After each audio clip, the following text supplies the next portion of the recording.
Frustrated farmers who converged on Parliament House are celebrating a minor win. The Morrison government, after yesterday's protest, has promised to look into its Murray-Darling Basin policies to understand whether they're unfairly inhibiting access to water, as protesters claim.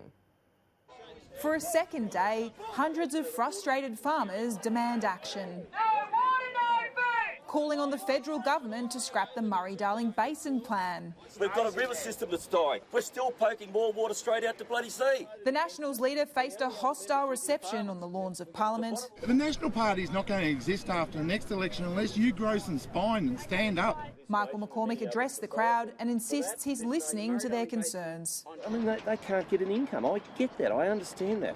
Of course, we don't allocate water. The states do that. Hundreds then marched down to the headquarters of the National Farmers Federation. Hear us shout, it's a man-made drought! Convoy to Canberra organiser Carly Marriott claims the NFF hasn't been backing farmers. And if you're going to back us, well, back us right through till this thing is fixed. Don't make a media stunt out of this. Don't take us for idiots. Emerging from the closed-door meetings, NFF CEO Tony Marr tried to calm the crowd. We've got a very clear insight into the difficulties and the challenges and the despair that has been caused by this Murray-Darling Basin Plan. We want it fixed.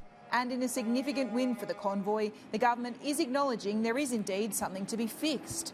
Water Minister David Littleproud agreeing to look at the concerns in the Southern Basin and review water sharing arrangements with the states. We are going to get someone independent to undertake a transparent process to ensure that there is confidence in the Basin Plan and how it is implemented, making sure that they have that confidence by the 31st of March. The New South Wales Deputy Premier now fuming that his Nationals colleagues only took action when the political pressure arrived at their doorstep. It's taken a protest of over 2,000 farmers and irrigators to ascend on the steps of Parliament yesterday for the federal government to respond.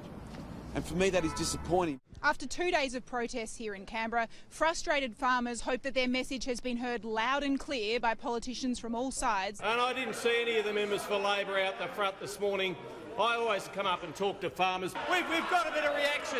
What are you standing up for? You don't stand up for anything. Federal and state water ministers will meet to discuss the Basin Plan in a fortnight in Brisbane, where the protesters hope the government's rhetoric will translate to reality. So I don't have unilateral power over the Murray-Darling Basin Plan. Anyone thinks I do, they don't understand the plan. Trudy McIntosh, Sky News, Canberra.